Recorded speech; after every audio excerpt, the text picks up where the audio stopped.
There's a disease called Bell's palsy, and I'm about to come down with it. Well, this is the way I look before Bell's palsy.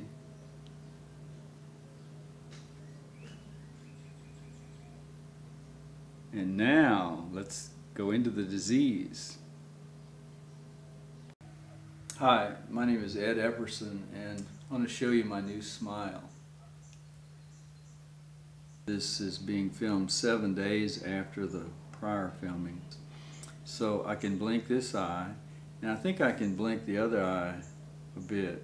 And my ear, which was really inflamed, has died to a large degree, so probably 5 to 10% of the cells on my ear have died, and a lot of the tissue has turned black and peeled off. I'm still unbalanced. I have what they call vertigo because the middle ear is still being affected. I just have an inability to move these muscles very much. The forehead is smooth here, so this might be what Botox looks like, whereas this is more wrinkled. So I'd like to have this be a part of a conversation that I'd like to have extensively later on about breakdowns and breakthroughs. What I'd like to talk to you about today is the idea that you and your mom and dad and your brothers and sisters and all the people in America and all the people on the planet and I are what we practice. So when we're in the process of practicing love, then we are love.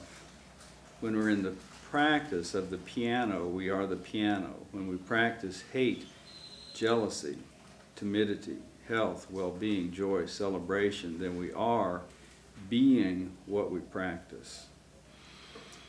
My face is a bit crooked today, and my smile looks like this.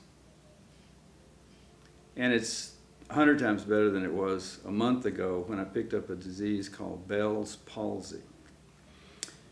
The interesting thing about Bell's palsy is it's probably related to the virus that causes chickenpox in children and shingles in older people.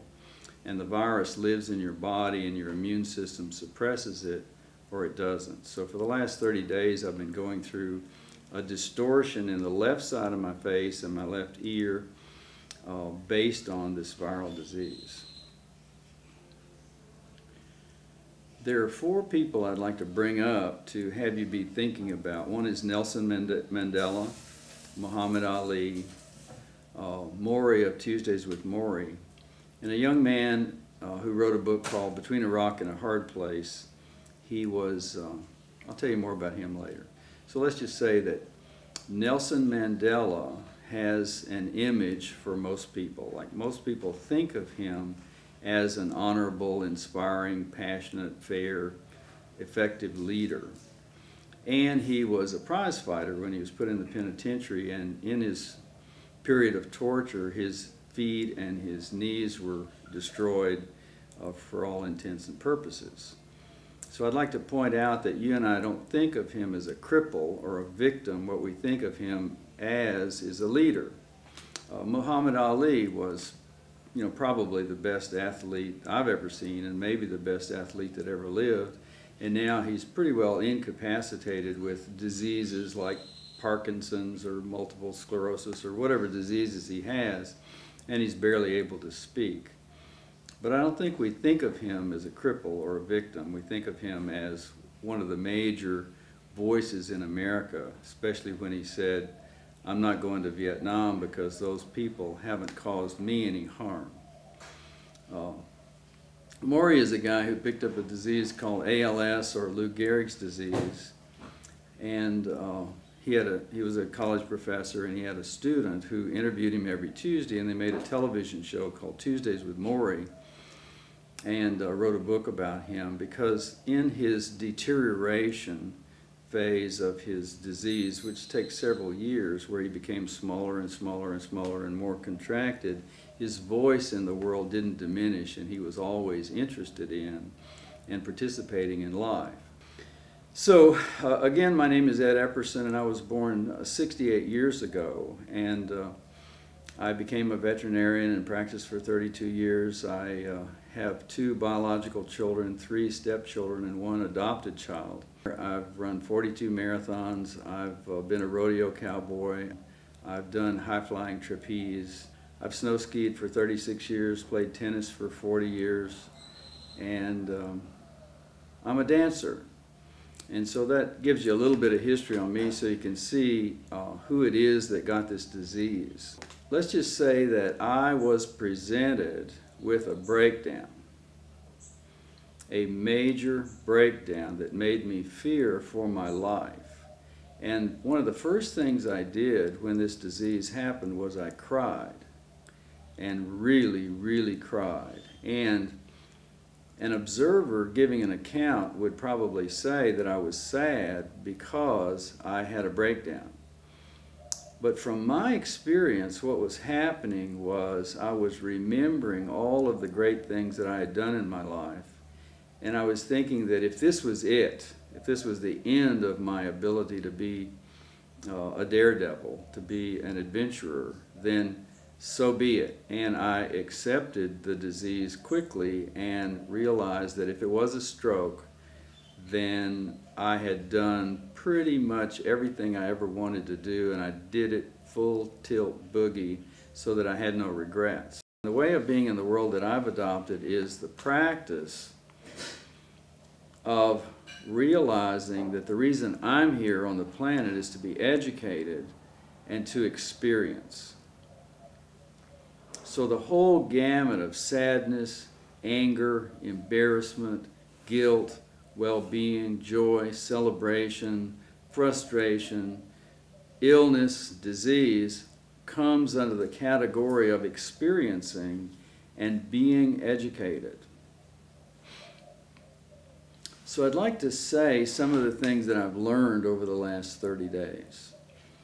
One of the things I've learned is that to have my left eye blink so that I can lubricate my eyeball so that when the wind hits my eye it doesn't hurt is magnificent. To be able to run straight and to be on balance is fantastic. To have my left ear stop hurting from the necrosis and the dead tissue is absolutely incredible. To be able to eat a whole meal without biting myself is just incredible.